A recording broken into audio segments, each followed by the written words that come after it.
සාදු සාදු සාදු නමස්කාර වේවා බුදුරුවනට සැමදා බුදු හිමි සරණ යමි. නමස්කාර වේවා දම්රුවනට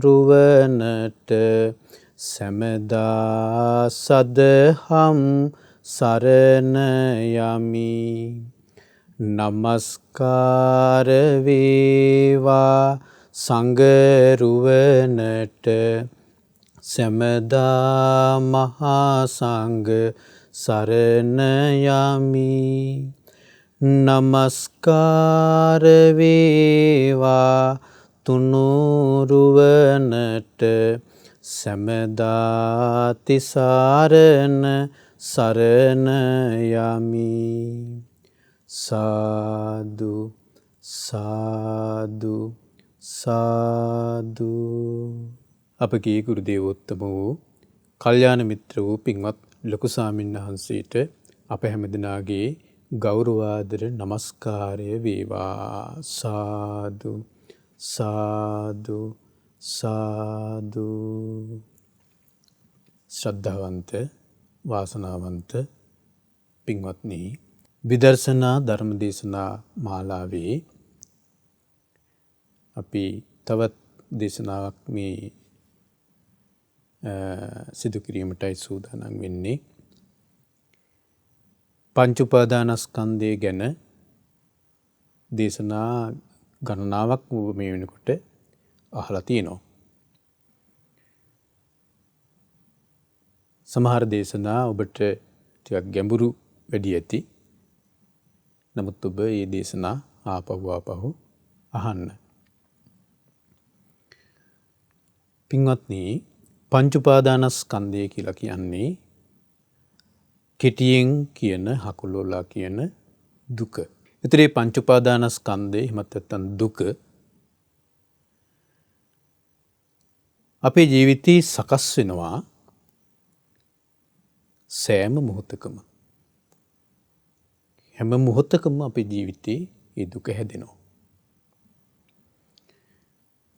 මේ දේශනා ඔබ ක්‍රමක්‍රමයෙන් ඉගෙන ගන්නකොට ඔබට තේරෙයි මේක කොයිතරම් භයානකද කියලා.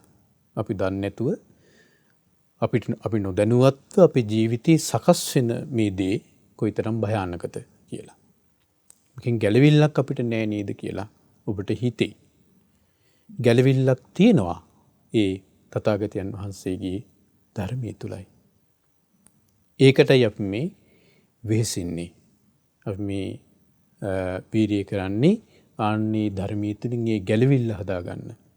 ඒකෙන් නිදහස් වෙන විදිය හදාගන්න. පින්වත්නි, පංච උපාදානස්කන්ධය කියලා කියන්නේ රූප, වේදනා, සංඥා, සංඛාර, විඥාන කියන මේ පහ. අපි දන්නවා මේ වෙනකොට රූපය කියන එක අපි යම් මට්ටමකට මේ වෙනකොට කතා කරලා තියෙනවා. ඒ වගේම වේදනා, සංඥා, සංකාර, විඥාන කියන දේවල් දල වශයෙන් අපි මේ වෙනකොට කතා කරලා තියෙනවා. ඒතර බුද්ධ දේශනාවේ තියෙන්නේ රූපය කියලා කියන්නේ චත්තාරිච මහා භූතානි චතුන්නංච මහා භූතානං උපාදාය රූපං කියලා. අපි ඒකත් මේ වෙනකොට කතා කරලා තියෙනවා. චත්තාරිච මහා භූතානි කියලා කියන්නේ සතර මහා භූතයන්, සතර මහා ධාතුන් වලට. චතුන්නංච මහා භූතානං උපාදාය. ඒ සතර මහා ධාතුන්ගේ උපාදායෙන් එකතුවෙන් තමයි රූපය සකස් වෙන්නේ. රූපය කියන එක හැදෙන්නේ. හරි. එතකොට අපිට ඉස්සරහට එහෙනම් කතා කරන්න තියෙනවා තව සතර මහා ධාතුන් ගැන. දල වශයෙන් අපි ඉගෙන ගත්තා. නමුත් අපිට ටිකක් විස්තර වශයෙන් කතා කරන්න ඕන වෙයි. ඊට පස්සේ වේදනාවට හේතුව වේදනාව සකස් වෙන්නේ ස්පර්ශයේ ප්‍රත්‍යයෙන්. විඳීම ගැන අපි ඉස්සරහට කතා කරන්න වෙයි. විඳීම ගැන. ඒ වගේම වේදනාවට හේතුව වෙන ස්පර්ශය ගැනත් අපිට යම් මට්ටමකට ටිකක් විස්තර වශයෙන් කතා කරන්න වෙයි. ඒ වගේම සංඥාවට සංස්කාරයට කියන මේ දෙකටත් හේතුව ස්පර්ශයමයි. ඒකට ස්පර්ශය කතා කරනකොට අපිට වේදනා සංඥා සංකාර කියන මේ තුනටම හේතුව කතා කරා වෙනවා. ඊට පස්සේ අපිට ආයෙ ටිකක් විස්තර වශයෙන් කතා කරන්න වෙයි ඉස්සරහට විඥාණයට හේතුව. ඒ තමයි නාම රූප කියන්නේ. එහෙනම් ඔන්න අපිට කතා කරන්න වෙනවා ඉස්සරහට මොකද්ද? සතර මහා ධාතු ගැන, ඒ වගේම ස්පර්ශය ගැන, ඒ වගේම නාම රූප ගැන. ඒතර බුදුරජාණන් වහන්සේ දේශනා කරනවා ආහාර සමුදය රූප සමුදයෝ කියලා. ආහාර හට ගැනීමෙන් තමයි රූපය හටගන්නේ කියලා. ආහාර සමුදය රූප සමුදයෝ කියලා. ඒතර අපිට විස්තර වශයෙන් තව කතා කරන්න වෙයි ආහාර ගැන. අනේ ඒතර අපිට ඔන්න රූපයට මුල් වෙන කරුණු අපිට කතා කරන්න වෙනවා. එතකොට මේ කරුණු කතා කරනකොට තමයි ඔබට රූපය කියන එක හොඳට තේරෙන්නේ. ආහාර ගැන කතා කරනකොට ආහාර ගැන විස්තරයක් ඔබ ඉගෙන ගන්නකොට යම් දැනුමක් ලබා ගන්නකොට ඔබට ඒකෙන් තේරෙනවා එහෙනම් අපි ආහාර වලින් රූපය හටගන්නේ කියලා. එහෙනම් රූපය අවබෝධ කරගන්න, රූපය තේරුම් ගන්න ඔබට ආහාර සම්බන්ධයෙන් දැනුම ඕන වෙනවා. වේදනා සංඥා සංකාර කියන මේ ටික තේරුම් ගන්න, අවබෝධ කරගන්න ඔබට ඕන වෙනවා ස්පර්ශය සම්බන්ධයෙන් දැනුම. විඥානීය කියන එක තේරුම් ගන්න, අවබෝධ කරගන්න ඔබට ඕන වෙනවා නාම රූප සම්බන්ධයෙන් දැනුම. එහෙනම් ඔන්න අපිට අලුත් කොටසක් විවෘත වෙනවා. මේ පංච උපාදානස්කන්ධයට හේතු ගැන කතා කරන්න අපිට අලුත් කොටසක් විවෘත වෙනවා. මම බලාපොරොත්තු වෙනවා මේ පැත්ත ටිකක් ඔබට මූලික වශයෙන් කතා කරන්න. පංච උපාදානස්කන්ධයට හේතු. ඒතර ඒකේ පළවෙනි එක අපි එහෙනම් අද පොඩ්ඩක් අපි නිකන් සාකච්ඡා කරමු රූපයට හේතුව වන ආහාර ගැන. ආහාර ගැන කියපුවම ඔබට නිකන් හිතෙන්න පුළුවන් මොකද්ද මේ කතා කරන්නේ කියලා. කෑම ගැනද කියලා. කෑම ගැනක් තමයි. හැබැයි අපි හිතන විදිහට නෙවෙයි.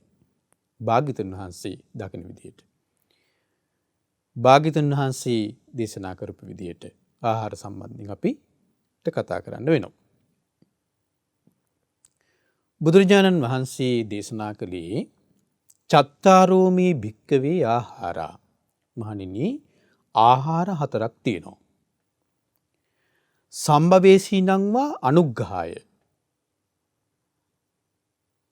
ඒක ආපහු ගන්නවා. ඒකටද බුදුරජාණන් වහන්සේ දේශනා කරනවා චත්තාරෝමේ භික්කවේ ආහාරා භූතානංවා ඨිතියා සම්භවේසීනංවා අනුග්‍රහාය. මහණනි ආහාර හතරක් තියෙනවා. භූතානංවා සත්තානං ඨිතියා. භූතානං කියලා කිව්වේ හටගත්තු, ඇති වුණු. සත්තානං ඨිතියා සත්වයන්ගේ පැවැත්මටත්. හරි හටගත්තු සත්වයන්ගේ පැවැත්මටත් සම්භවේසීනංවා අනුග්‍රහය. හට ගන්න ඉන්න සත්වයන්ට අනුග්‍රහ පිණිසත් හේතු වෙන ආහාර හතරක් තියෙනවා කියලා බුදුරජාණන් වහන්සේ වදාළා. පළවෙනි ආහාරය තමයි කබලින්කාරෝ ආහාරෝ ඕලාරිකෝවා සුකුමෝවා. පළවෙනි ආහාරය තමයි කබලින්කාර ආහාරය. ඔබ මේවා මං හිතන්නේ ඉගෙනගෙන තියෙනවා, අහලා තියෙනවා මේ දේවල්. කබලින්කාරෝ ආහාරෝ ඕලාරිකෝවා සුකුමෝවා. එතකොට එක ආහාර වර්ගයක් තමයි මෙන්න මේ ඕලාරික හරි. ඕලාරික කියන්නේ ගොරෝසු හෝ සියුම් හෝ කබලින්කාර ආහාර. ඒ කියන්නේ අපි සාමාන්‍යයෙන් අපි ඔය ගන්නේ කඩලා කන කෑමට ගන්න දී සිසියුම්. කෑමට ගන්න දී. හරි. ඒක එක ආහාරයක්. ဒုတိယ පස්සෝ දෙවෙනි ආහාරය තමයි ස්පර්ශය. ස්පර්ශය දෙවෙනි ආහාරය. එහෙනම් ස්පර්ශයත් ආහාරයක්. අපි ආහාර ප්‍රත්‍යයෙන් කියන්නේ ආහාරය කියන අර්ථයෙන් ස්පර්ශය ගැන කතා කරන්නත් වෙනවා. දෙවෙනි ආහාරය ස්පර්ශය. තතියෝ මනෝ සංචේතන තතියෝ. තුන්වෙනි ආහාරය මනෝ සංචේතනාවයි. මනෝ සංචේතනාව කියලා කියන්නේ චේතනාව. ඒක මනසනේ කොහොමද හටගන්නේ? ඒතර චේතනාව. ඒක තමයි තුන්වෙනි ආහාරය. විඥානං චතුත්තං.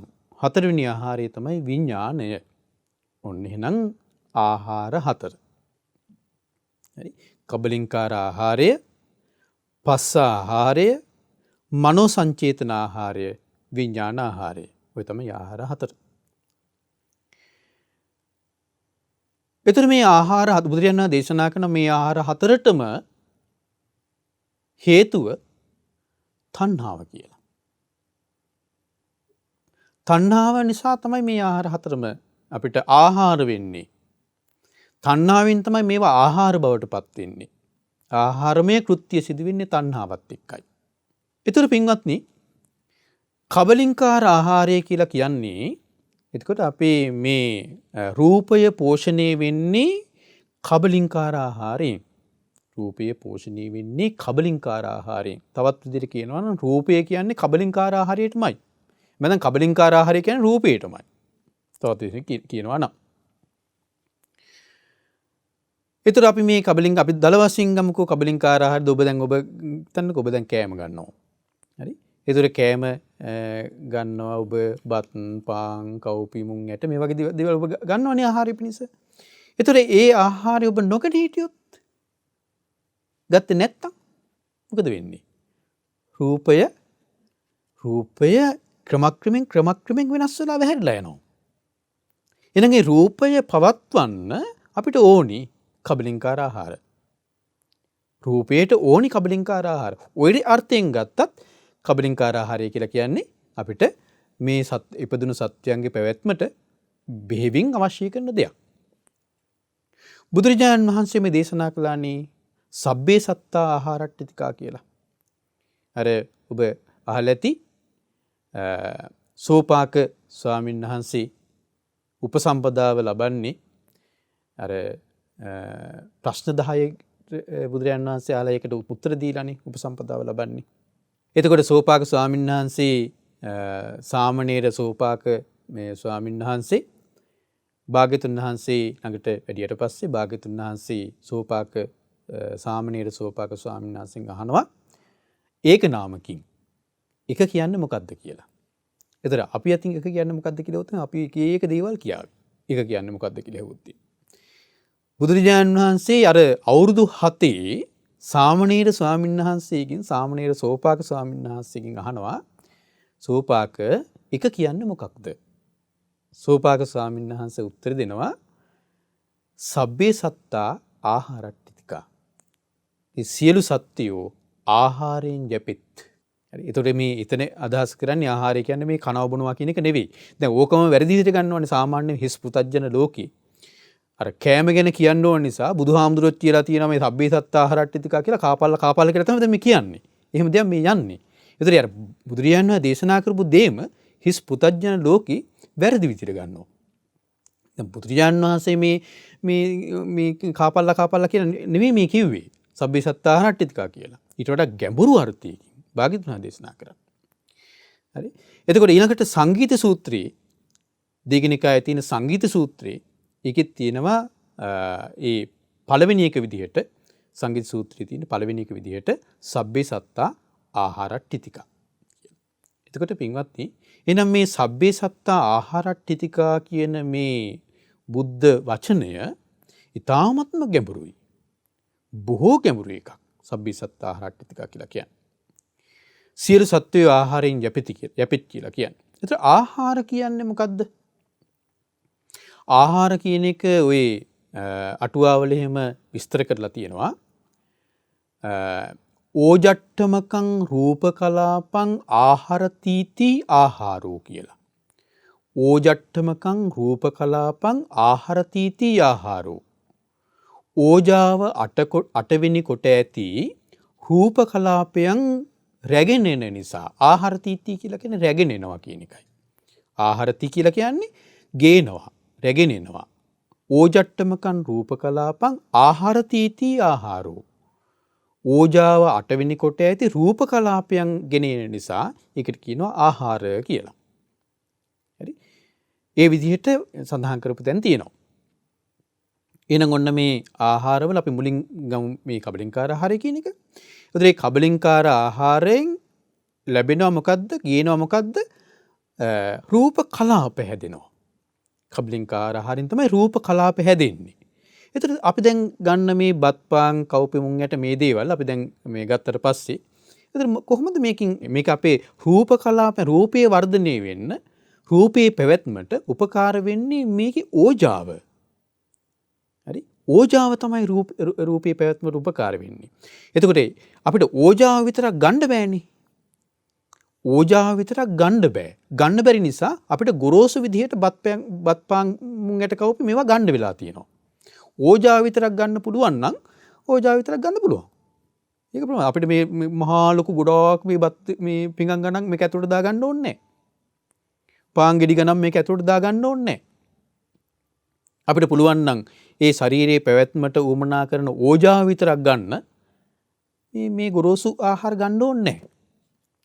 ඒතර දෙවිවරුන්ට පුළුවන් දෙවියන්ට පුළුවන් ඕජාව විතරක් ගන්න. දෙවියන්ගේ ශරීර සියුම් නිසා ඒ සියුම් ආහාරයෙන් ගන්න පුළුවන් දෙවියන්ට. ඒක නිසා දෙවිවරු ඕජාව විතරක් ගන්නවා. දෙවිවරු බත් පාන් මුංගට කවුපි මේ දේවල් දෙවිවරුන්ට කන්න ඕනේ නැහැ. දෙවිවරුන්ට ඕජාව විතරක් ගැනීමේ හැකියාව තියෙනවා. ඒ ලැබිච්ච ශරීරයත් එක්කම මේ ශරීරයත් එක්කම. නමුත් අපිට ගන්න වෙලා තියෙනවා මේ ගොරෝසු ආහාර අපිට ගන්න වෙලා තියෙනවා. ඒතර ගොරෝසු ආහාර ගත්තට අපිට මේ ගන්න ආහාරයේ මේ මාළු කෑලි මස් කෑලි මේවා ගිහිල්ලා වෙලා තැන් තැන් වල ඇතුලේ මේ ඇදලා වල ඒ වලින් හැදින්නේ නැහැ.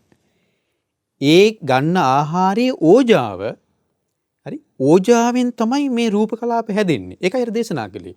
ඕජට්ටමකන් රූප කලාපං ආහාරතීති ආහාරෝ කියලා. ඕජාව 8 වෙනි කොට ඇති රූප කලාප හැදෙනවා. මොකද මේ රූප කලාප? පඨවි, ආපෝ, තේජෝ, වායෝ, වර්ණ, ගන්ධ, රස, ඕජා. මේ තමයි සුද්දාෂ්ටකය කියලා කියන්නේ. පඨවි, ආපෝ, තේජෝ, වායෝ, වර්ණ, ගන්ධ, රස, ඕජා. මෙන්න මේවා හැදෙන්නේ අර ඕජාවෙන්. ඒ ඕජාවෙන් තමයි මේ ටික හැදෙන්නේ. මේ රූප කලාප හැදෙන්නේ. ඒකට ඕන කරනවා ආහාර. හරි? ඒතර විශේෂයෙන් කබලින්කාර ආහාරයෙන් මේක වෙන්නේ. හැදෙන්නේ.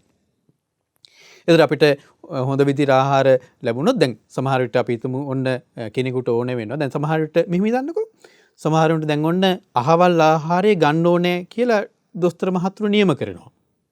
හරි? නියම කරාට මෙයාට ඒ ආහාරය ගන්න නැති වුණොත් මෙයාගේ මේ ශරීරයේ යම් දේවල් අක්‍රිය වෙනවා. එහෙනම් ඒකට ඒ ආහාරයම ඕනේ. එහෙනම් ආහාරයෙන් තමයි මේක පවතින්නේ. හරි? ඒතර අපි මේ ශාරීරියේ වර්ණය ආරක්ෂා වෙලා තියෙන්නේ රැඳිලා තියෙන්නේ අපි ගන්න ආහාරය ඒකට උපකාර වෙනවා. ඊට පස්සේ ඒ ආහාර නැතුනොත් ඒව නැති වෙනස් වෙලා යනවා. ඉතින් ඒක නිසා මේ ආහාරය කියන එක ප්‍රමුඛයි. භාග්‍යවතුන් දේශනා කරපු විදියට. ඒතර පින්වත්නි මේක මේ අපි මේ ඕලාරික විදියට දැක්කට මේක මීට වඩා හරි සියුම්. දැන් කෙනෙක් මව් කුසක පිළිසිඳ ගන්නවා කියලා එතනින්ම මේක මේ වැදගත් වෙනවනේ. එතනින්ම මේ ආහාරයෙන් මේක මේ රූපේ හැදෙන්නේ. දැන් මව් කුසක පිළිසිඳ ගැනීම සම්බන්ධයෙන් පින්වත්නි ලස්සන දේශනාවක් තියෙනවා සංයුත්ත නිකායේ පළවෙනි පොත් වහන්සේ. යක්ඛ සංයුත්තේට අයිති පළවෙනි සූත්‍රය. ඒ සූත්‍රයේ නම ඉන්දක සූත්‍රය. එතන මේ ඉන්දක සූත්‍රයේදී ඉන්දක කියන ඒ යක්ෂයා දැන් මෙහෙම එක තියෙන්නේ. ඒවම් මේ සුතං ඒකං සමයං භගවා රාජගහයේ විහෙරති ඉන්දකූටේ පබ්බති. භාග්‍යතුන් වහන්සේ වැඩ සිටියේ රාජගහ නුවර ඉන්දකූට කියන පර්වතේ. ඉන්දකස්ස යක්කස්ස භවනේ. ඉන්දක කියන යක්ෂයාගේ භවනේ භාග්‍යතුන් වහන්සේ වැඩ සිටියේ. අතකෝ ඉන්දකෝ යක්කෝ යේන භගවා තේන උපසංකමි. බුදුරජාණන් වහන්සේ ළඟට ඇවිල්ලා මේ ඉන්දක යක්ෂයා තේන උපසංකමි. එතන පැමිණියා. උපසංකමිත්වා භගවන්තං ගාථාය අජ්ජභාසි. බුදුරජාණන් වහන්සේගෙන් ගාථාවකින් මේ යක්ෂයා මෙහෙම අහනවා භාග්‍යවතුන් වහන්සේගෙන්. රූපං න ජීවಂತಿ වදಂತಿ බුද්ධා කතන්නයන් වින්දති මං ශරීරං කුතස්ස අට්ටි යක පිණ්ඩමේති කතන්නයන් සජ්ජති ගබ්බ රස්මින්ති. ඉන්දක යක්ෂයා බුදුරජාණන් වහන්සේ අහනවා රූපං ජීවಂತಿ වදಂತಿ බුද්ධා. බුදුරජාණන් වහන්සේලා මේ රූපයට ජීවය කියලා කියන්නේ. රූපං න ජීවಂತಿ වදಂತಿ බුද්ධා. කතං නයං වින්දති මං ශරීරං. එහෙනම් මේ ශරීරය කොහොමද හැදුනේ? මේ ඉන්දක අහන්නේ මෙහෙනම් මේ ශරීරය කොහොමද හැදුනේ? කුතස්ස අට්ටි යක පිණ්ඩමේති. මේ ඇට මේ මස් පිඩු මේ කොහොමද හැදුනේ? කතං නයං සජ්ජති ගබ්බ රස්මින්ති. මේ මව් කුසට ගැබ ඇතුළට මවගේ මේ ගර්භය තුළට මේ සත්වයා කොහොමද ආවේ කියලා තමයි මේ යක්ෂය අහන්නේ බුදුරජාණන් වහන්සේගෙන්. ඉතින් ප්‍රාථමික ප්‍රශ්නයක්. හැබැයි ඉතින් මේ යක්ෂයා මේක දන්නේ. ඉතින් ඔබත් මේක දන්නේ නේ. කොහොමද මේ ආවේ කියලා සත්වයා මේ මව් කුසට ඔබ අපි දන්නේ නැතුනේ. මේ භාග්‍යවතුන් දේශනාව තුළින් අපි දැනගන්නේ. මොකද දැන් විද්‍යාඥයන්ටත් මේක හොයාගන්න බෑනේ. විද්‍යාඥයන්ට මේ සත්‍ය විද්‍යාඥයන්ට අහුවෙන්නේ නැහැ. ඔබට තේරෙයි මේක මේ දේශනා කරන්න යනකොට. මේක විද්‍යාඥයන්ට හොයාගන්න බෑ. තව අවුරුදු දහස් ගාණක් ගියත් විද්‍යාඥයන්ට මේක සොයාගන්න බෑ. හරි? විද්‍යාඥයන්ට මේ මව කුසක ජීවියෙක් පිළිසඳ ගැනීම රූපය දැන් ඒ මව කුසේ ජීවියාගේ රූපය හැදෙන විදිහ හොයාගන්න පුළුවන්. ඒවා මේ මැෂින් ලර්නින්ග්ට අහු වෙනවා. හැබැයි විද්‍යාඥයන්ට කවදාවත් බෑ. මං හිතන්නේ තව අවුරුදු දහස් ගණනක් ගියත් විද්‍යාඥයන්ට මේ බෑ මව කුසට විඥානීය බැසගන්නේ කොහොමද කියලා හොයාගන්න. ඒක විද්‍යාඥයන්ට අහු වෙන්නේ නැති එකක්. හරි? ඒතකොට එහෙනම් මේ මව කුසක පිරිසඳ ගැනීම කියන එකේ සම්පූර්ණ සංසිද්ධිය විද්‍යාවට අහු වෙන්නේ නැති එකක්. හරි? ඒක විද්‍යාවට අහු වෙන්නේ නැහැ. ඒකනේ විද්‍යාඥයෝ කියන්නේ දැන් මව කුසල උන්න රූපය හැදෙනවා. ඊට පස්සේ කොහොමද සත්‍ය හැදුනේ? දෙවියන් වහන්සේ මෙව්වා. විද්‍යාඥයන්ට ඔක තමයි කියන්නේ. දෙවියන් වහන්සේ මේකට තේරෙන්නේ නැහෙනි. මේ කොහෙන්ද මේ විඥාණය මේක ඇතුලේ විඥාණය මේ පිරිසඳ ගත විද්‍යාඥයෝ මේක තේරෙන්නේ නැති නෑ. විද්‍යාඥයෝ ඉතින් කියන්නේ දෙවියන් වහන්සේ මෙව්වා කියලා. ඒකටත් එතනින් එහාට දෙයක් හිතා ගන්න බෑ. මොකද මේවට අහු වෙන්නෙත් නෑනේ විඥාණය මේ එනවා යනවා. දැන් මව කුසට විඥාණය මව කුසේට බැස ගන්නවා මැෂින් වලට පේන්නේ නෑනේ. උපකරණ වලට පේන්නේ නෑනේ. ඊට පස්සේ සත්‍යය චුත වෙනකොට විඥාණය චුත වෙනවා මැෂින් වලට පේන්නේ නෑනේ. හරි? ඒ කියන්නේ අර පායාසි රජුරු මේ හෙව්වනේ කොහොමද මේ සත්‍ය විඥාණයට මොකද වෙන්නේ විඥාණය කොහෙන්ද යන්නේ කියලා එක එක පරීක්ෂණ කළානේ පායාස සූත්‍රයේ තියෙනවා දීඝනිකායේ. පායාස මේ සූත්‍රයේ තියෙනවා පායාසි රජුරු එක එක දේවල් කරනවා. විඥාණය මේ කොහොමද පිටි වෙන්නේ කියලා හොයන්න. එක මිනිස්සෙක්ව පායාසි රජුරු මොකද කරන්නේ මිනිස්සෙක් මුට්ටියක් ඇතුළට දාලා මුට්ටියක් ඇතුළට දාලා ඉවරලා මුට්ටිය සම්පූර්ණයෙන් සීල් කරනවා. මේ පණ ඇති මිනිස්සෙක් මුට්ටියක් ඇතුළට දාලා සම්පූර්ණයෙන් සීල් කරනවා. සීල් කරලා යටින් ගින්දර දානවා. හරි? ගින්දර දානවා දැන් දැන් මෙයා විශ්වාස කරනවා කොහෙන්වත් මුකුත් පිට වුණේ නැහැ. ඒ ඔක්කොම හොත්තට සීල් කරලා ඉවරලා මැටි දාලා හොත්තට සීල් කරනවා. මුට්ටිය මේ කට සීල් කරලා දැන් එක සිදුරක්වත් නැහැ. හරි? යටින් ගින්දර දානවා. ගින්දර දාලා ඉවරලා දැන් පයාස රජු මේ කල්පනා කරනවා දැන් මුකුත් පිට වුණේ නැහනේ. කිසිම සිදුරක් නැහැ. මුකුත් පිට වුණේ නැහැ. දැන් ඇරලා බලනවා. බලනකොට අර මොහොත මැරිලා. හරි? මැරිලා මෙයාට ප්‍රශ්නයක් කොහෙන්ද විඥානය ගියේ කියලා. විඥානෙට මොකද වුණේ කියලා.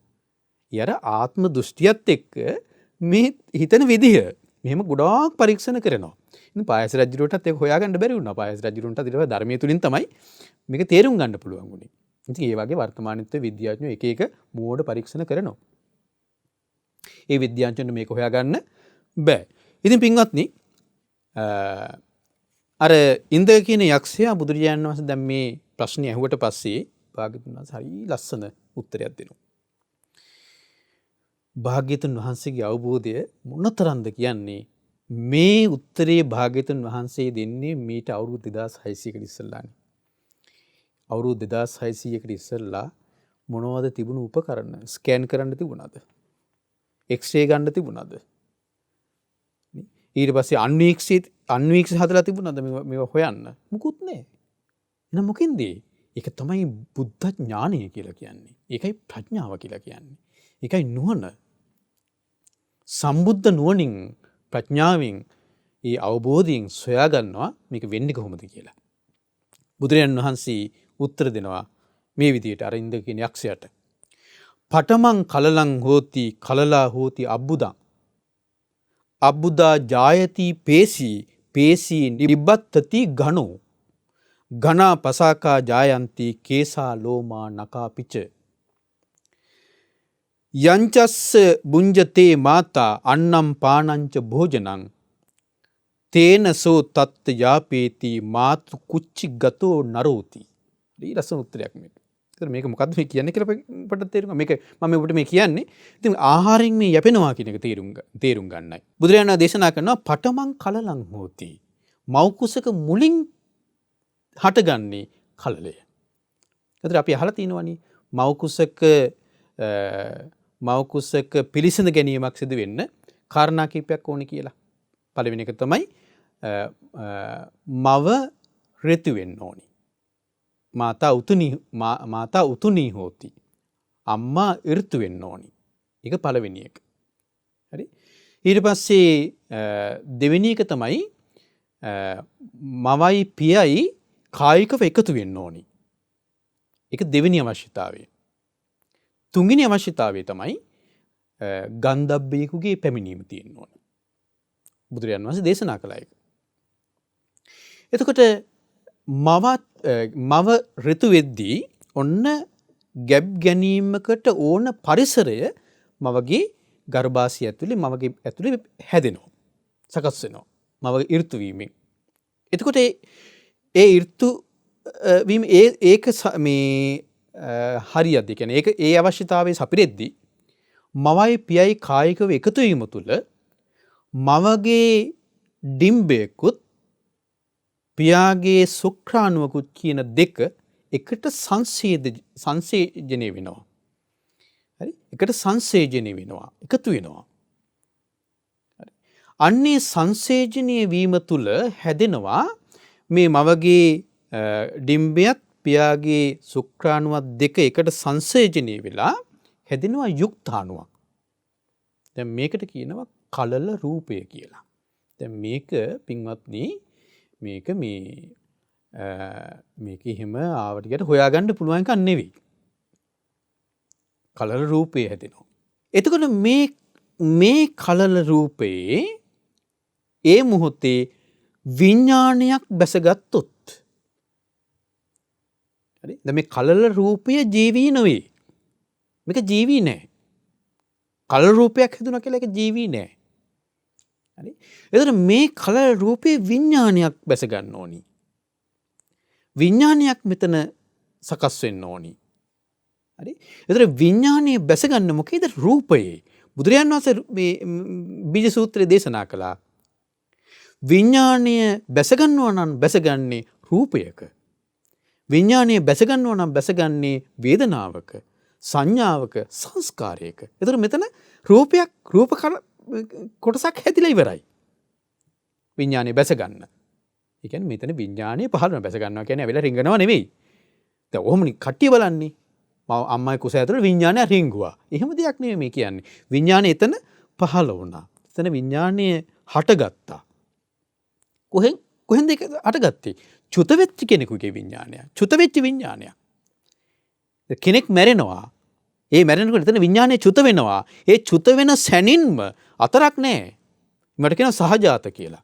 සහජාත කියලා කියන්නේ අතර කාලයක් නැහැ. ඒ මොහොතේම ඒකත් එක්කම කොහේ හරි විඥානයක් චුත වෙනකොට ඒ චුත වෙන විඥානය ඊළඟට හට ගන්නවා. විඥානය කියන්නේ චුත වීම හට ගැනීමනේ තියෙන්නේ. ඇතිවීම නැතිවීම තියෙන්නේ. ඒතර අතන විඥානය චුත වෙනකොට ඔන්න තව තැනක හට ගන්නවා. ඒ හටගන්නේ කොහෙද? අන්න අර යුක්තාණුවේ කලල රූපයේ විඥානය හටගන්නේ. නම් මේ විඥානය වෙලා බැස ගන්නව නෙවෙයි. අතන චුත වෙන විඥානය මෙතන උපදිනවා. සකස් වෙනවා මෙතන විඥානය. හට ගන්නවා විඥානය. ඒතර ඒක ප්‍රතිසන්දි විඥානය. චුත වෙනකොට ඒ විඥානයට අපි හඳුන්වනවා නමක් චුත වෙනවා කියලා. චුතිසිත කියලා. මෙතන බැසගනිද්දී අන්නේ විඥානයට අපි හඳුන්වන නමක් ප්‍රතිසන්දිසිත කියලා. හරි. එහෙනම් කොහේ හරි චුත වෙන විඥානයක් කර්මානුරූපව. ඒතර ඒ චුත වෙන කෙනාගේ හැදිලා තියෙනවනේ භවය. කොහෙද උපදින්න ඕනේ කියලා භවය හැදිලා තියෙනවා. ඒක තමයි කර්ම සකස් වීම කියලා කියන්නේ. ඒ සකස් වෙච්ච කර්මයට අනුව විඥානය ඔන්න තව තැනක ප්‍රතිසන්දිය ලබනවා. ඒ ප්‍රතිසන්දි ලබන්නේ කොහෙද? මවගේ කුස ඇතුලේ, ගර්භාෂය ඇතුලේ අර යුක්තාණුවේ වැසගන්නේ. ඒ එතන රූපේ වෙනකොට සකස් වෙලා තියෙනවා. කලල රූපය. හරි? ඔන්න මේක සවිඥානික වුණා කියලා කියන්නේ ඔකටයි. අර කලල රූපය සවිඥානික වුණා. හරි? එතකොට මෙන්න මේකට කියනවා බුදුරජාණන් දේශනා කරනවා මේකට කියනවා පඨමං කලලං හෝති. ඔන්න කලලය හැදුනා. පඨමං කලලං හෝති. ඔන්න කලලය හැදුනා. එතකොට මේ විඥානීය මේකේ මේ කලල රූපයේ බැස ගැනීමත් එක්කම සහජාතව ඒත් එක්කම තවත් තුනක් හැදෙනවා. ඒ තමයි මොකද්ද? වේදනා, සංඥා, චේතනා. එතකොට දැන් ඔන්න රූපය තියෙනවා, වේදනා, සංඥා, චේතනා තියෙනවා. දැන් විඥානයත් බැසගෙන. දැන් මොකද? පංච උපාදානස්කන්ධය ඇදලා. පංච උපාදානස්කන්ධයේ මොහොතේ හැදිලා. පංච උපාදානස්කන්ධය. කොහෙද? මව් කුසේ තුලේ. දැන් ඔන්න සවිඥානික වූ ජීවියෙක් මව් කුසේ තුලේ දැන් ඉන්නවා. සවිඥානික වූ ජීවියෙක් මව් කුසේ තුලේ දැන් ඉන්නවා. ඒකට කියනවා මව් කුසේ පිළිසිඳ ඉපදීම කියලා. පිළිසිඳ ගැනීම කියලා. දැන් ඇත්තටම අපි ඉපදීම කියන්නේ මව් කුසෙන් බිහිවීමනේ. ඇත්තටම මව් කුසෙන් බිහිවීම නෙවෙයි ඉපදීම කියලා කියන්නේ. මව් කුසේ පිළිසිඳ ගැනීම. එයි බලන්නකෝ. මව් කුසේ ඇතුළේ මැරෙන්න බැයිද මේ ජීවියා? මව් කුසේ ඇතුළේ මැරෙන්නේ නැද්ද? මැරෙනවනේ. හරි? එහෙනම් අපනිවාර්යයෙන්ම ඉපදිලා ඉන්න එපා මැරෙන්න. මව් කුසෙන් බිහිවීම නම් ඉපදීම කියලා කියන්නේ. මව් කුසෙන් බිහිවීම නම් මව් කුසේ ඇතුළේ මැරෙනකොට ඉපදෙන්න ඉස්සලා මැරිලානේ. ඒක වෙන්න බෑනේ. එහෙනම් ඉපදීම කියලා කියන්නේ මව් කුසෙන් බිහිවීම නොවේ. ඉපදීම කියලා කියන්නේ මව් කුසේ පිළිසිඳ ගැනීම. එතන තමයි උපත හැදෙන්නේ. හරි? එතන උපත හැදෙන්නේ. දැන් අපි කේන්දර හදනවා මේ ඉපදිච්ච වෙලාව කියලා මේ මව් කුසෙන් එළියට ආපු වෙලාව අරගෙන. ඒක වෙන්න ඇති මං හිතන කේන්දර හරියන්නේ නැත්තේ. නේ? කේන්දර හැදුවොත් හරියයි දන්නේ නැහැ සමහරට මව් කුසේ පිළිසිඳ. ඕක හොයන්න එපා ඊට පස්සේ. නේ? දැන් ඕක හොයන්න එනවා ඊට පස්සේ මව් කුසේ පිළිසිඳ ගත්තේ. දැන් හදන්න යන්න එපා. ඔබ දැන් මව් කුසේ පිළිසිඳ ගත්ත වෙලාවට කියලා ඒ වෙලාව කොහොමද කියලා හොයාගෙන ඒක කේන්දර හදන්න යන්න එපා. ඒක ඔක්කොම මිත්‍යා දෘෂ්ටි ඒවා. ඒ නොවැදගත් ඒවා. මට මොන වුනේ මේ කියන්නේ මේක මේ හරසුන් කියලා. ඇතර මව් කුසේ ඉපදුනේ දැන් සත්වයා ඉපදුනේ මව් කුසේනේ. නමුත් අපි උපම් වෙලාව කියලා ගන්නේ මව් කුසෙන් බිහිවිච්ච වෙලාව. ඒක දැන් ඉතින් දැන් සිසේරියන් සැට්කම් වලින් ඕන වෙලාවට ගන්න පුළුවන් නේ. කේන්දරයක් හදලම ගන්න පුළුවන්. කේන්දරයක් හදලා නැකතුකුත් හදලා නැකතර ඕන නම් ගන්න පුළුවන් නේ. කොච්චර හරසුන්ද කියලා බලන්න මේ දේවල්. ඊට පස්සේ සිසේරියන් සැට්කම් කරලා ඒ වෙලාවට අරගෙන එයාගෙත් ඒ වෙලාව ගත් වෙලාවට අනුව දැන් කේන්දර හදනවා. බලන්න කොයිතරම් හරසුන්ද කියලා මේ දේවල්. ඉතින් ඒක නිසා පින්වත්නි මව් කුසේ බිහි වෙන්නේ කියන්නේ මව් කුසේ දරුවා උපදින්නේ අර මව් කුසේ පිළිසිඳ ගැනීමත් එක්කමයි. ඒතර මව් කුසේ පිළිසිඳ ගත්තු දැන් ඔන්න මේ ජීවියෙක් දැන් ඇතුලේ ඉන්නවා. ඒ ජීවියාට කියනවා මව් කුසේ දැන් අර සිද්ධිය වුණාට පස්සේ ඒ ජීවියාට කියනවා කලලය කියලා. කලලය. හැබැයි දෙකේ මේ තියෙනවා ඔන්න බලන්න. එතන මේ කලලය කොයි වගේද විද්‍යාඥයන්ට හොයන්න බෑ. දැන් මව් කුසක පිළිසිඳ ගත්තට පස්සේ දරුවෙක් මව් කුසේ පිළිසිඳගෙන තියෙනවා කියලා දොස්තර මහත්තුන්ට කියන්න පුළුවන්නේ දවස් 8කට 10කට පස්සේ. මව් කුසේ පිළිසිඳගෙන දවස් 8කින් 10කින් තමයි දොස්තර මහත්තුන්ට හරියටම කියන්න පුළුවන් ස්කෑන් කරලා දරුවෙක් පිළිසිඳගෙන තියෙනවා කියලා. ඇයි? වර්තමානයේ නවීන තාක්ෂණයේ කිසිදු උපකරණයකට ඒ පිරිසිදගෙන දවස් 8ක් 10ක් යනකම් ඒ ජීවියා බලන්න බෑ. හොයන්න බෑ. හරි? පිරිසිදගෙන තියෙනවා කියලා හොයන්න බෑ. පිරිසිදගෙන තියෙනවා කියලා හොයන්න පුළුවන්නේ දවස් 8කින් 10කට පස්සේ. ඔන්න විද්‍යාවේ දැන් ඉන්න තැන විද්‍යාවේ ඉන්න තැන. හැබැයි බුදුරජාණන් වහන්සේ දේශනා කරනවා මෙන්න මෙහෙම බලන්නකෝ. තිරතේලස්ස යථා බින්දු සප්පි මණ්ඩෝ අනාවිලෝ ඒවං වන්න පටිභාගං කලලං සම්පෞච්චති. බුදුරජාණන් වහන්සේ මේ කලලේ පාට හිටන් කියනවා. මොන ස්කෑන් කරලාද? දැන් තියෙන නවීනම උපකරණයකටවත් ඒ කලලය හටගත්තු මොහොතේ ඉඳලා ඒ කලලේ ස්වභාවය කියන්න බෑ දවස් 8ක් යනකම් පිළිසිඳගෙන තියෙනවා කියලාවත් හොයන්න බෑ. බුදුරජාණන් වහන්සේ දේශනා කරනවා තිලතේලස්ස යථා බින්දු. තිලතේලස්ස කියලා කියන්නේ තලතෙල් වලට. පිරිසිදු තලතෙල් මොන පාටද? රන්වන් පාටයිනේ. පිරිසිදු තලතෙල්. සප්පි මණ්ඩෝ අනාවිලෝ. සප්පි කියලා කියන්නේ ගිතෙල් වලට. පිරිසිදු ගිතෙල් මොන පාටද? රත්තරන් පාටයි. පිරිසිදු තලතෙල් රත්තරන් පාටයි. පිරිසිදු ගිතෙල් රත්තරන් පාටයි. ඒවං වන්න පටිභාගෝ ආන්නී වර්ණයෙන් යුක්තයි. මොකද්ද? කලලං සම්පෞච්චති. ආන්නී වර්ණයෙන් යුක්ත ඒකට කියනවා කලලය කියලා. එහෙනම් අර යුක්තාණුවට විඥානයක් එතන හට අරගෙන ඒක සවිඥානික වෙනවා. සවිඥානික වීමත් එක්කම සහජාතව වේදනා සංඥා චේතනා සංස්කාර උපදිනවා. දැන් ඔන්න එතන ජීවියෙක් හැදිලා. එදුනට මේක කාටවත් හොයන්න බෑ තාම. හරි? බුදුරජාණන් වහන්සේ හැබැයි දේශනා කරනවා මෙන්න මේකේ පාටත් එක්ක මෙච්චරයි මේ වගේ කියලා. ඊතර පින්වත්නි ඒක ඉතාමත්ම සියුම්. ඉතාමත්ම සියුම්.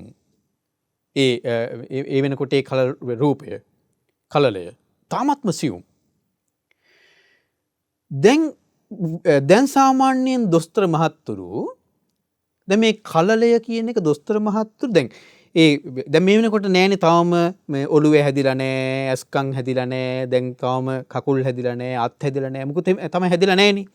ඒතකොට ඒ හැදෙනකන් දොස්තර මහත්තුරු මේකට දිගින් දිගටම කියන්නේ කලලය කියලා. කලලය කියන නම තමයි පාවිච්චි කරන්නේ දොස්තර මහත්තුරු. ඒකත් මේ පාලියෙන් හොරාගත්තු වචනයක්. හරි? සිංහල භාෂාවට හොරාගත්තු වචනයක් මේ පාලියෙන්. දැන් මේක තියෙනවා ඒවං වන්න පටිභාගං. මේකට කලලය කියලා කියන්නේ අර වර්ණය නිසා. ඒ වර්ණය නිසා කලලය කියන නම මේකට පාවිච්චි කරන්නේ. හරි? කලලය කිව්වේ අර වර්ණය නිසා. මොන වර්ණයේද? පිරිසිදු තලතෙල් වල වර්ණය. පිරිසිදු ගිතෙල් වල වර්ණය. ඒ වර්ණයෙන් යුක්ත නිසා තමයි ඒකෙන් තමයි වචනේ හැදෙන්නේ. කලලය කියලා. හැබැයි ඒ කලලය කියන වචනේ තියෙන්නේ දවස් 7යි. හරි? දවස් 7න් පස්සේ මේකේ වෙනස් වෙනවා. පාට වෙනස් වුණාන් පස්සේ අර කලලය කියන වචනේ පාවිච්චි කරන්න බෑ ඒකට. හැබැයි දොස්තර මහත්තුරු ඕකේ තව සති ගාණක් යනකම් කලලෙමයි කියන්නේ. දොස්තර මහත්තුරු. ඇයි? දන්නේ නැනේ මේ හොරකම් කරගත්තු වචනේ ඇත්ත අර්ථය මොකක්ද කියලා දන්නේ නැනේ. නිසා දොස්තර මහත්තුරු මේකට දිගින් දිගටම කල්ලේ කියනවා. අත්පය හැදෙනකම්ම.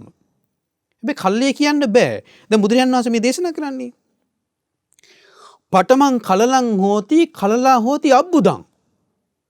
දැන් ඔන්න මොකද වෙන්නේ? දැන් මේ කලලය අර පාටයිනේ. හැබැයි මේ කලලේ විදිහට මේක තියෙන්නේ දවස් 7යි. 7 දවසයි. 7 දවසකට පස්සේ මොකද්ද වෙන්නේ? සත්තාහං කලලං හෝති පරිපක්ඛං සමූහතං විවට්ටමානං තං භාවං අබ්බුදං නාම ජායති. දැන් දවස් 7යි. සත්තාහං කලලං හෝති දවස් 7යි මේ කලලේ විදිහට තියෙන්නේ. මේ පාටට මේ කලලේ විදිහට තියෙන දවස් 7යි. පරිපක්ඛං සමූහතං මේක පෙරලෙනවා. විවට්ට නාමං තම් භාවං මෙන්න මේ විදිහට නම වෙනස් වෙනවා. කොහොමද? අබ්බුදන් නාම ජායති. දවස් 7කට පස්සේ මේ ජීවියාට කියන්නේ අබ්බුදය කියලා. අබ්බුදය කියන එකත් දන්නෙත් නෑ දොස්තර මහත්තුරු. දොස්තර මහත්තුරු මේක අර්බුදයක් තමයි දැන්. දැන් මේක අහන කෙනාටත් අර්බුදයක් ඇති වෙයි. දැන් මේ මොකද්ද මේ වෙන්නේ කියලා. නමුත් බුදුරජාණන් වහන්සේ දේශනා කලලය කියන වචනේ පාවිච්චි කරන්න පුළුවන් දවස් 7යි. දවස් 7න් පස්සේ ඊළඟට මේකට හඳුන්වන නම තමයි අබ්බුදය. අබ්බුදය. අබ්බුදය කියන්නේ අර්බුදේ තමයි වෙනස් වීම. වෙනස් වීම කියන නම තමයි ඒකට තියෙන්නේ. අබ්බුදය කියලා. එතන මේ අබ්බුදය මේකේ පාටත් බුදුරජාණන් වහන්සේ දේශනා කරනවානේ. මොන පාටද? මේකේ පාට මස් හොදපු වතුර තියෙන්නේ. මේ මස් හොදපු වතුර පාට. දැන් මෙතන තියෙන්නේ අතරම තාම තියෙන්නේ දියරයක් ස්වභාවයට. තාම මේක ඝන වෙලා නැහැ. දියරයක් ස්වභාවයට තාම තියෙන්නේ. හරි? මස් හොදපු වතුර වගේ. වතුර පාට මේකේ තියෙන්නේ. දැන් ඔන්න ඊට පස්සේ මොකද වෙන්නේ? දැන් බුදුරජාණන් දෙන පඨමං කල්ලං හොති කලලා හොති අබ්බුදං. දවස් 7ක් යනකම් මේ කලලය තියෙනවා. ඊට පස්සේ ඒක අර අබ්බුදේ බවට පත් වෙනවා.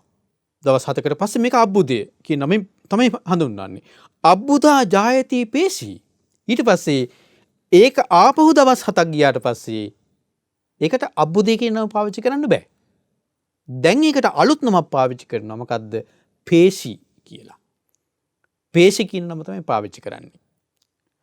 අබ්බුදා ජායති පේශි. පේශි කියන නම පාවිච්චි කරන්නේ මේ පේශියේ පාට. දැන් ඔන්න කලලේ පාට රන්වන් පාටයි. තලතෙල් පිරිසිදු තලතෙල් වගේ ගිතෙල් වගේ. අබ්බුදේ පාට මස් හොදපු වතුර වගේ පාට. මස් හොදපු වතුර පාට තියෙන අබ්බුදේ. දැන් මේකේ පාට තමයි මොකද්ද? පේශියේ පාට උණු කරපු ඊයම් පාට. හරි. උණු කරපු ඊයම් පාටට තමයි මේකේ තියෙන්නේ. ඒක මේ උපමාකුත් දක්වලා තියෙනවා. මිරිස් මේ ඉදිච්ච මිරිස් තියෙන්නේ. ඒ මිරිස් අරගෙන ඉදිච්ච මිරිස් කරල් අරගෙන රෙදි පොට්ටනියක ඔතනවා. රෙදි පොට්ටනියක ඔතලා ඒක හොඳට තලලා උත්තර තලනවා. තලලා වෙලා ඊට පස්සේ මේක රෙදි කෑල්ල හැම මිරිකනවා. මිරිකුණාට පස්සේ අර වැටෙනවනේ මේ වතුර වැටෙනවනේ. ඒ වතුර ටික ඒ මිරිස් හොදපු ඒ කියන්නේ රත්තරන් පාට වගේ එකනේ. රතු පාට වගේනේ. ඒ රතු පාටනේ එක. ඒ රතු පාට වතුර ඊට පස්සේ ඒක අවුවේ තියෙනවා. එහෙමත් නැත්නම් මේ කබලේක තියලා ඒක රත් කරනවා. රත් කරනකොට වතුර ටික වාෂ්ප වෙලා යනවා. එතකොට ඒක අර ටිකක් ජෙලි එකක් වගේ හැදෙනවනේ. නේ? අන්නේ ජෙලි එකේ පාට රත් කරපු ඊයම් පාට. බුදුරජාණන් දේශනා කරනවා අන්නේ රත් කරපු ඊයම් පාට කියනවා පේශි කියන අවස්ථාවේදී. මේ ජීවියා. දැන් මෙතන ජීවියෙක් මේ ඉන්නේ. මම බලන්න බුදුරජාණන් දේශනා නොකරන මේ කොහොමද දැනගන්නද කියලා. නේ?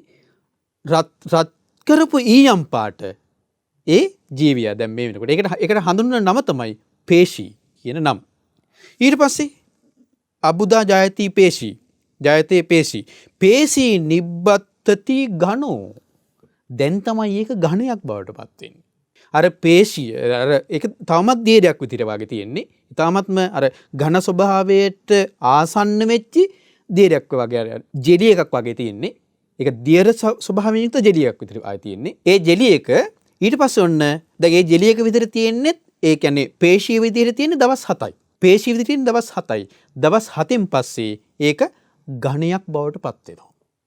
ඝන ස්වභාවයට පත් වෙනවා. ඒකට හඳුන්වන නම තමයි ඝණය කියලා තමයි හඳුන්වන්නේ. තාමත් ඒක දැන් මේ වෙනකොට මේකට මේ කලලය කියන්න බෑ. තාමත් මේකට මේ දරුවා කියලා කියන්නත් බෑ. හරි? තාමත් මේක ඇතුලේ තවම මේ අංගපසක වලින් යුක්ත එහෙම සත්‍යයක් හැදිලා නැහැ තාම. සත්‍යය තමයි. නමුත් අංගපසක තවම බෙරිලා නැහැ. දැන් ඔන්න මේක ඝණයක් බවට පත් වෙනවා. දැන් මේක ඝණයක් බවට පත් වෙන දවස් 7ක් අර පේශී විදිහට තිබිලා දැන් මේක ඝණයක් බවට පත් වෙනවා. දැන් මේක දේශනා කරනවා සත්තාහම් පේශී භවති පරිපක්කං සමූහතං විවට්ටමානන්තං භාවං ඝනෝති නාම ජායති. දැන් මේකට හඳුන්වන නම තමයි ඝණය. ඝණය කියන නම. යතා කුක්කුටියා අණ්ඩං සමත්තා පරිමණ්ඩලං ඒවං ඝනස්ස සණ්ඨානං නිබ්බන්තං කම්මපච්චයා. මේ කොයි වගේද මේ ඝණය? කුකුළු බිත්තරයක්, කිකිලියගේ බිත්තරයක් වගේ. මේ ඝණය. දැන් ඔන්න ඒ මට්ටමට දැන් මේක ලොකු වෙලා. අර සත්‍ය ඇතුලේ ජීවියා දැන් ඒ මට්ටමට ලොකු වෙලා. දැන් මේ කීවෙනි සතියද? දැන් කලලේ කියලා එක සතියක් තිබ්බා. අබ්බුදේ කියලා දෙවෙනි සතිය. තුන්වෙනි සතිය පේශි කියලා තිබ්බා. දැන් මේ හතරවෙනි සතිය. ඝණය කියලා කියන හතරවෙනි සතිය. දැන් උන ඝණයක් බවට පත් වෙන්නේ ඝන වෙන්නේ මේක හතරවෙනි සතියේදී. කොයි වගේද? බිත්තරයක් තරම්. හරි? බිත්තරයක් තරම් ලොකු වෙනවා. හැබැයි බිත්තරයක් වට මේ අර තද්ද ස්වභාව බිත්තරයක් නෙමෙයි. අපි තුමු ඔබ බිත්තරේ භාගයට තම්බලා පොතු එරියට පස්සේ බිත්තරේ මේ කට්ට එරියට පස්සේ ඒ බිත්තරේ නිකන් අර තැනක මේසයක් උඩ එහෙම තිබ්බහම නිකන් අර වැතිරිලා වගේ යන්නේ. ඒ ස්වභාවය. මතු මේ ඝන කිව්වට මේ පොල් ගෙඩිය වගේ මේ තද ස්වභාවයක් මේකේ නෑ තාම. හරි? එතකොට මෙන්න මේකට කියනවා ඝණය කියලා. ඊට පස්සේ බුදුරජාණන් දේශනා කරනවා ඝනා පසාකා ජායන්ති කේසා ලෝමා නඛාපිච. දැන් මොකද වෙන්නේ? මේ ඝණයේ සද්දිනක් කැවෑමි. ඝණය 7 දවසකට පස්සේ ඝණයේ විදිහට 7 දවසක් තිබිලා 7 දවසකට පස්සේ මොකද වෙන්නේ? මේකේ පොඩි චූටි ශාකා පහක් තියෙන්නේ. ඝනා පසාකා ජායන්ති. ශාකා පහක් මේකේ හැදෙනවා. කියන්නේ පොඩි ඩොට් පහක් හැදෙනවා. අර බිත්තරේ අපි බිත්තරේ පොඩි ඩොට් පහක් හැදෙනවා. ඒක මේ කියන්නේ. ඝනා පසාකා ජායන්ති. ඩොට් පහක් හැදෙනවා. ඒ එක ඩොට් එකක් තමයි ඔළුව. අනිත් ඩොට් එක තමයි වම් අත. අනිත් ඩොට් එක තමයි දකුණු අත. අනිත් ඩොට් එක තමයි වම් කකුල. අනිත් ඩොට් එක තමයි දකුණු කකුල. දැන් ඔන්න ඔළුව අත් දෙක කකුල් දෙක ඔය පහ වෙන් වෙන්න දැන් ආසන්නයි. ඒව හැදෙන්න ආසන්නයි. ඔච්චරලා තිබ්බ රවුන්ඩ් නිකන් රවුන්ඩ් බිත්තරයක්. දැන් ඒකේ ඔන්න අර පහ දැන් ලකුණු වෙනවා. ඒක ලකුණු වෙන්නේ පස්වෙනි සතියේ. හතරවෙනි සතියත් ඉක්මවලා ගියාට පස්සේ පස්වෙනි සතියේ ඝනා පසාකා ජායන්ති. ඔන්නේ නම් ඊට පස්සේ මොකද වෙන්නේ? දැන් මේක දැන් වැඩෙනවා. හරි? දැන් මේක වැඩෙනවා. වැඩෙනකොට කොහොමද වැඩෙන්නේ? ඔළුව විදිහට අරක හැදෙනවා. කර්මානුරූපව බැරි වෙලාවත් වම් අත පිහිටන්න නැත්තම් මෙයාගේ පෙර සංසාරයේ කර්මයක් නිසා වම් අත නැතුව නම් උපදින්න තියෙන්නේ. ඒ ඩොට් එක හැදෙන්නේ නැහැ. බැරි වෙලාවත් වම් අත විකෘති වෙලා නම් හැදෙන්න තියෙන්නේ. ඒ ඩොට් එක විකෘති වෙලා හැදෙනවා. කර්මානුරූපව. කර්මය මේ ඔක්කොටම බලපානවා කර්මය. ඒත් බලන්න කර්මානුරූපව තමයි මේ සත්‍යය මෙතෙන් පිරිසිදු ගත්තෙත්. හරි? කර්මානුරූපව ආවේ. මේක ඇතුලේ මේවා හැදෙන්නේත් කර්මානුරූපව. බැරි වෙලාවත් කකුල නැතුව නම් එන්න තියෙන්නේ. සත්‍ය හැදෙන්නේ ඒ කකුලට තියෙන ඩොක්ටර් එක පිහිටන්නේ නැහැ. කර්මානුරූපව. හරි පුදුමයි. නේ? හරි පුදුමයි මේක. සමහරට දැන් ඔය දෙබිඩි දරුවෝ එහෙම හැදෙනවනේ. ඒතර බලන්නකෝ දැන් ඒව පවා කර්මානුරූපව හැදෙනවනේ මේ විදිහට. කොහොම කර්මානුරූප මේ දේවල් සිදු වෙන්නේ. දැන් ඔන්න එයාගේ හැදෙනවා ඔළුවේ හැදෙනවා අත් දෙක හැදෙනවා කකුල් දෙක හැදෙනවා. මේක හැදෙන්න පටන් ගන්නෙ සති 4 ඉක්මවා ගියාට පස්සේ. හැදෙන්න පටන් ගන්න. දැන් මේ වෙනකම්ම ડોක්ටර්ස්ලා මේකට කියන්නේ කලලය කියලා. බලන්න කොච්චර වැරදිද කියලා. හරි? මෙතනින් පස්සේ තමයි ડોක්ටර්ස්ලා දරුවා කියලා කියන්නේ මේකට. මේ ටික හැදෙන්න පටන් ගන්නතර පස්සේ තමයි දරුවා කියලා කියන්නේ. එතකම්ම කලලය කියලා කියන්නේ. ඊට පස්සේ මොකද වෙන්නේ? දැන් මේ ඔක්කොටම දැන් බලපාන්නේ මොකද්ද? දැන් ඔන්න S2 හැදෙනවා, කන් දෙක හැදෙනවා, හරි? නාසය, කට මේ ඔක්කොම අවශ්‍ය ටික හැදෙනවා. බැරි වෙලාවත් කර්මානුරූපව S හැදෙන්න මේ S2 නැතුව නම් S හැදෙන්නේ නැහැ. කන් දෙක විකෘති වෙලා නම් හිතෙන්න තියෙන්නේ. කන් දෙක විකෘති වෙලා හැදෙනවා. නාසය මොක්කම් වෙලා නම් හැදෙන්න තියෙන්නේ කර්මානුරූපව. නාසය මොක්කම් වෙනවා. දැන් මෙහෙම දරුවෝ බිහි වෙනවනේ. නේ? ඒතර මේවා හැදෙන්නේ එතකොට කර්මානුරූප මේ ඇතුලේ හැදෙන්නේ. ඒතර මේකට බලපාන්නේ මොකද? නාම රූප. දැන් බලන්නකෝ මේක මේ ටික මේ විදිහට දැන් S2 කන් දෙක නාසය දිව කය මනස මේ ටික ආයතන ටික හැදෙන්නේ නාම රූප විදිහට මේ වැඩෙන්නේ. නාම රූප මේ වැඩෙන්නේ. තාම අපි ආවේ නැහැ මේ ආහාර කොහොමද මේකට වෙන්නේ කියලා. ඝනා පසාකා ජායන්ති කේසාලෝමානකාපිච. දැන් තවත් සති ගානක් ගියාට පස්සේ තමයි මේ දරුවගේ කෙස් ලොම් නිය මේව හැදෙන්නේ. දත් හැදෙන්නේ ඉපදුනාටත් පස්සේ. ඉපදිනකොට දත් නැහැනේ. ඔබට තිබුණෙත් නැහැනේ. නේ? ඒතකොට කේසාලෝමානකාපිච කෙස් ලොම් නිය ඒව හැදෙනවා හැබැයි. ඒතකොට ඒව හැදෙන්නේ තවත් සති ගානක් ගියාට පස්සේ. ඒක හැදෙන්නේ.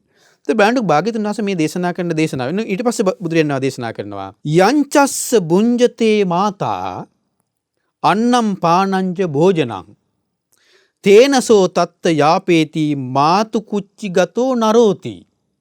අම්මා යම් දැන් මව කුසේ පිළිසිඳ ගත්තට පස්සේ දරුවා මව කුසේ පිළිසිඳගත්තු දවසේ ඉඳලා අම්මා යම් ආහාරයක් ගන්නවාද යංචස්ස බුඤ්ජතේ මාතා අම්මා යම් ආහාරයක් ගන්නවාද අන්නම් පානංච භෝජනං අන්න පාන කියලා කියන්නේ කෑම බීම යම් භෝජන මේ දේවල් අම්මා ගන්නවාද අම්මා කනවා බොනවාද තේනසෝ තත්ත යාපේති ඒ ආහාරයෙන් තමයි යැපෙන්නේ කවුද මාතු කුච්චි ගතෝ නරෝති අර මව් කුසේ ඉන්න දරුවා යැපෙන්නේ අර ආහාරයෙන් කොහොමද ඒක මේක සඳහන් කරලා තිබෙනවා හරියට නෙළුම් දණ්ඩක් වගේ ඒ දරුවගේ පෙකණි වලින් අර අම්මගේ කියන්නේ ඒ ගර්භාෂය වටේ තියෙන ඒ මල්ලට අර පෙකණිවැල සම්බන්ධ වෙලා තියෙනවා. එතකොට තමයි අර අම්මා ගන්න ආහාරයේ ඕජාව බත්තට යන්නේ නැහැ.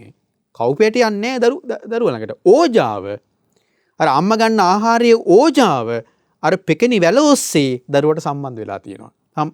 දරුවා වෙත යනවා. අන්නේ ආහාරයෙන් තමයි අර දරුවා ඇතුලේ වැඩෙන්නේ. ඒතර බලන්න එතන ඉඳන්ම උපකාර වෙනවා මොකද්ද? දැන් මේ අම්මා ආහාර ගන්න එකෙත් ඕජාවනේ හැදෙන්නේ නේ. ඒතර ඕජාව හැදෙන්නේ කබලින්කාර ආහාරයේ කාටත් උපකාර වෙන්නේ බත් මේ කවුපි මුං යට පාන් කියලා අපි ගත්තට බතට විදිහට මේක තැම්පත් වෙන්නේ නැහැ නේ. කවුපියට විදිහට තැම්පත් වෙන්නේ නැහැ නේ. ඕජාවනේ තැම්පත් වෙන්නේ. ඕජාවෙන්නේ හැදෙන්නේ. ඒතර අම්මා ගන්න ආහාරයේ ඕජාවෙන් තමයි අර දරුවා හැදෙන්නේ. එහෙනම් බලන්නකෝ එතනින්ම උපකාර වෙන මොකද්ද? කබලින්කාර ආහාරය. කබලින්කාර ආහාරය එතනින්ම යම් මොහොතකද මව් කුසේ පිළිසිඳ ගත්තේ ඒ මොහොතේ ඉඳලා ඒ කබලින්කාර ආහාරය දරුවට ඕනි. හරි? එහෙනම් බලන්න මේ රූපේ හටගත්තු සත්‍යයගේ පැවැත්මට දැන් ඊට පස්සේ අපිට කතා කරන්න තියෙනවා කොහොමද මේ සත්‍යයගේ පැවැත්මට පස්සාහාරය, මනෝසංචේතනාහාරය, විඥානහාරය ඕන වෙන්නේ කොහොමද කියලා.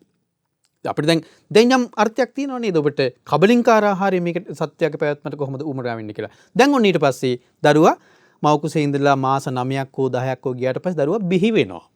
බිහි වුණාට පස්සේ මවගේ කිරි වලින් ඒ තමයි දරුවට කබලින්කාර ආහාරය. මවගේ කිරි.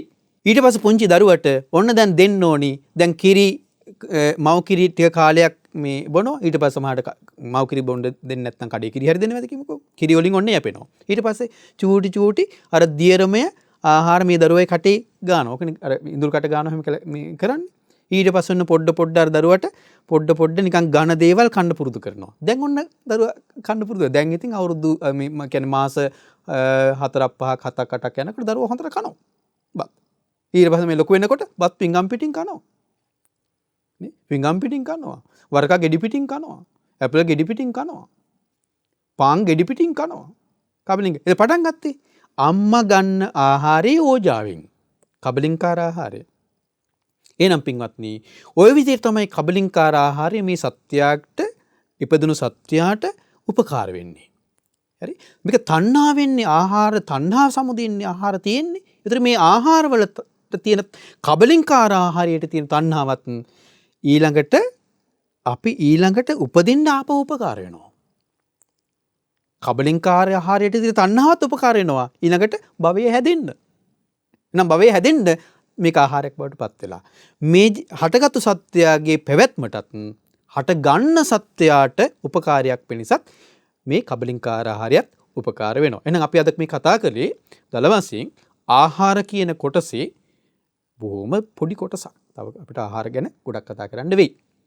එතකොට පින්වත්නි මේ බුද්ධ දේශනාව ඔබ බලන්න මේක ඉන්දක සූත්‍රය සංයුත්ත නිකායේ එකේ යක්ඛ සංයුත්තේ තියෙන පළවෙනි සූත්‍රය. මේක හරි මේක අහනකොට අපිට තියෙන භාග්‍යතුන් වහන්සේගේ අවබෝධයනේ. කොයිතරම් අවබෝධයක්ද? අද විද්‍යාඥයන්ට දවස් මව් කුසේ දරුවා පිළිසිඳගෙන දවස් 7ක් 8ක් 10ක් යනකම් විද්‍යාඥයන්ට පිළිසිඳ ගත්තදවත් කියලා හොයන්න බැරිව ස්කෑන් කරන්නෙත් දවස් 7-8කට පස්සේනේ. ඒක තමයි හොයාගන්නේ. සමහරට හිමත් හොයාගන්න අමාරුයි.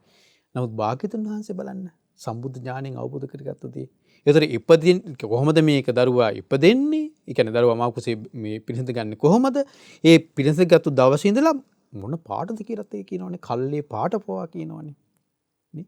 ඒතර බලන්න කලලය කියන එක කවදාවත් කල්ලේ දවස් 7න් ඉවරයි. එහෙනම් කලලය කවදාවත් විද්‍යාඥයන්ට හොයාගන්න බෑ. බලන්න බෑ.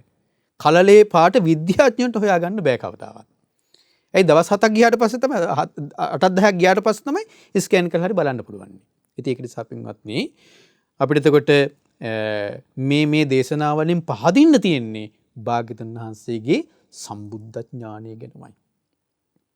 ඒ සම්බුද්ධ ඥාණයෙන් අවබෝධ කරගත්තු ඒ උත්තරීතර අවබෝධය මොනතරම් අද්විතීයද, මොනතරම් පුදුම සහගතද, මොනතරම් ආශ්චර්යද. ඒ ආශ්චර්යවත් වූ සම්බුද්ධ ඥානයට අපගේ নমස්කාරය වේවා. සාදු සාදු සාදු. පින්වත්නි, අද ධර්මදේශනාවේ දායකත්වයේ දරන්නේ කොළඹ 5 පොල්හෙන්ගොඩ පදිංචි පින්වත් සෙව්වන්දි කෑරගල ඇතුළු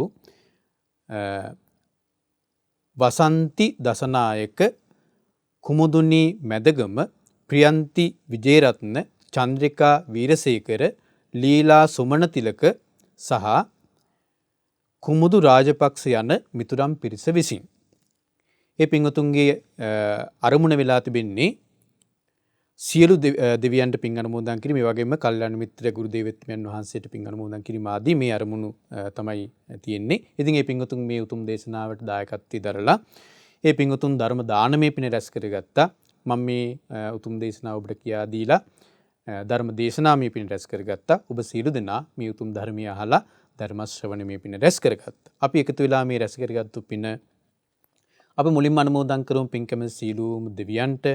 පොළොවාසී දෙවියන්ගේ පටන් අකනිටා බඹලෝ දක්වා වැඩ සිටින පින්කමති සියලුම දෙවියෝ මේ පින් දැකබලා සතුටු සිතින් අනුමෝදන් වෙත්වා දෙවියන්ටද වහවහා චතුරාර්ය සත්‍ය ධර්මය අවබෝධ කරගන්න මේ පින උපකාර වෙත්වා. ඒ වගේම කල්යාණ මිත්‍ර අපගේ ගුරු දේවෝත්තම පින්වත් ලොකු ස්වාමීන් වහන්සේට මේ පින් අනුමෝදන් වේවා. නිදුක් නිරෝගී සුවපත් භාවයේ සැලසේවා. මේ ගෞතම බුදුසසුනේ මුතුම් චතුරාර්ය සත්‍ය ධර්මය අවබෝධ කරගන්න වාසනාව උදා වේවා. දායකත්වයේ දරූ සීල පින්වතුන්ගේ නමින්, නන් අයුරින් උදව් උපකාර කළ සීල පින්වතුන්ගේ නමින්, අනන්ත සසර පුරාවට මිය පරලෝ ගිය සීලෝම ඥාතිහිත මිත්‍රාදීන්ට මේ පින් අනුමෝදන් වෙත්වා. පරලොව ජීවිත සුවපත් වෙත්වා, සැපවත් වෙත්වා, වහවහා සංසාර දුකින් අත් මිදෙන්න මේ පින උපකාර වෙත්වා. දායකත්වයේ දරූ සීල පින්වතුන්ට එම පවුල්වල සීලෝම දෙනාට නිදුක් නිරෝගී සුවපත් භාවය සහ නිරතුරුවම කල්යාණ මිත්‍ර ඇසුර ලැබීම පිණිසත් උතුම් චතුරාර්ය සත්‍ය ධර්මයේ අවබෝධය පිණිසත් මේ සියලු පින් උපකාර වෙත්වා කියලා සඳහන් කරලා තිබෙනවා. ඒ වගේම දායකත්වයේ දරූ පින්වතුන්ට එම පවුල්වල සීලෝම පින්වතුන්ට, නන් අයුරින් උදව් උපකාර කළ සියලු පින්වතුන්ට උතුම් ධර්මාවබෝධය පිණිස මේ පින උපකාර වෙත්වා. මහමෙවුනා වාසී සියලු පින්වත් ස්වාමීන් වහන්සේලා ඇතුළු සියලුම පින්වත් ස්වාමීන් වහන්සේලාටත්, අනගාരികා මෑණියන් වහන්සේලාටත්, පැවිදි අපේක්ෂක සියලු දූ පුතුන්ටත්, ශ්‍රද්ධා කාර්ය මණ්ඩලයේ සියලුම දෙනාටත් මේ සියලු පින් ධර්මාවබෝධයේ පිණසම උපකාර වෙත්වා කියලා සඳහන් කරලා තිබෙනවා. ශ්‍රද්ධා මාසික ධර්මදාන සමාජිකයන් සියලුම දෙනාටත්, ඒ වගේම ඔබ අප හැම දෙනාගේ ගුරුවර දෙමාපිය ඥාතිහිත මිත්‍රාදීන් සියලුම දෙනාටත් මේ පින් කසී අනුමෝදන් වෙත්වා. හැම දෙනාටම නිදුක් නිරෝගී සුවපත් භාවයේ සැලසෙත්වා. මේ ගෞතම බුදුසසුනේ මුතුම් චතුරාර්ය සත්‍ය ධර්මය අවබෝධ කරගන්න හැම දෙනාටම වාසනාව උදා වෙත්වා. සාදු සාදු සාදු. හැම දෙනාටම තෙරුවන් සරණයි.